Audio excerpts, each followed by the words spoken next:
Halo, perkenalkan, nama saya Helen Serapina Emrus dari Kanwil BPN Papua Barat, peserta Latsar Kementerian ATR BPN tahun 2025, Angkatan 27, Kelompok 1. Pada pembelajaran Agenda 3 ini, saya mempelajari materi kedudukan dan peran ASN untuk mendukung terwujudnya Smart Governance, sesuai dengan ketentuan peraturan perundang-undangan. Di sini akan membahas dua pokok, yaitu mekanisme pengelolaan ASN dan literasi digital, melalui pembelajaran sinkronus yang disampaikan oleh Bapak Dr. Andes Arwin Baso MM.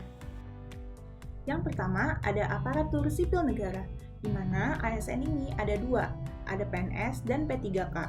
PNS itu WNI yang memenuhi syarat tertentu diangkat sebagai pegawai ASN secara tetap oleh pejabat pembina kepegawaian untuk menduduki jabatan pemerintahan. Lalu kalau P3K, dia WNI yang memenuhi syarat tertentu yang diangkat berdasarkan perjanjian kerja untuk jangka waktu tertentu dalam rangka melaksanakan tugas pemerintahan. Bedanya ada di yang pertama, PNS itu diangkat sebagai pegawai ASN secara tetap. Tapi kalau yang P3K itu diangkat berdasarkan perjanjian kerja.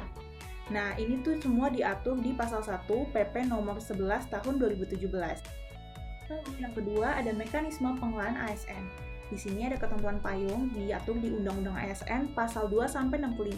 Asas, nilai dasar, serta kode etik dan kode perilaku, jenis dan kedudukan, fungsi, tugas dan peran, jabatan, hak dan kewajiban, kelembagaan, dan lain-lain.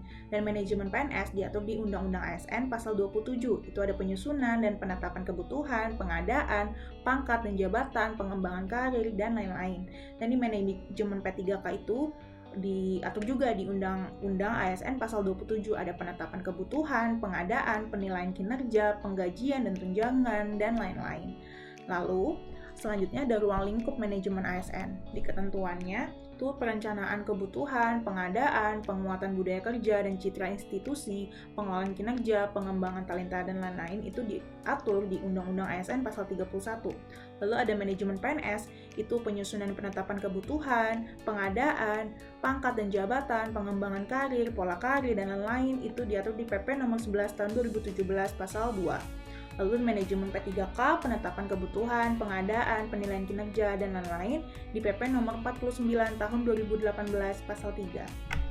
Nah, di sini selanjutnya ada jabatan PNS, itu ada jabatan pimpinan tinggi, ada JPT utama, JPT madya, JPT pratama, jabatan fungsional JF keahlian, JF keterampilan, jabatan administrasi, jabatan administrator, jabatan pengawas, jabatan pelaksana, di mana saya adalah penata pertanahan ahli pertama, itu saya masuk ke JF keahlian di JF ahli pertama. Untuk selanjutnya, peraturan jabatan penata pertanahan itu diatur di Peraturan Menteri PAN-RB nomor 1 tahun 2023 tentang jabatan fungsional. Dan selanjutnya ada literasi digital smart ASN. Nah, di mana pengertiannya adalah kemampuan untuk mengakses, mengelola, memahami, mengintegrasikan, mengkomunikasikan, mengevaluasi, dan menciptakan informasi secara aman dan tepat melalui teknologi digital untuk pekerjaan-pekerjaan yang layak, dan kewirausahaan mencakup literasi komputer, literasi TIK, literasi informasi, dan literasi media. Nah, di sini ada pilar nih, ada 4 pilar literasi digital. Yang pertama ada digital skills, lalu ada digital culture, yang ketiga ada digital ethics, dan digital safety.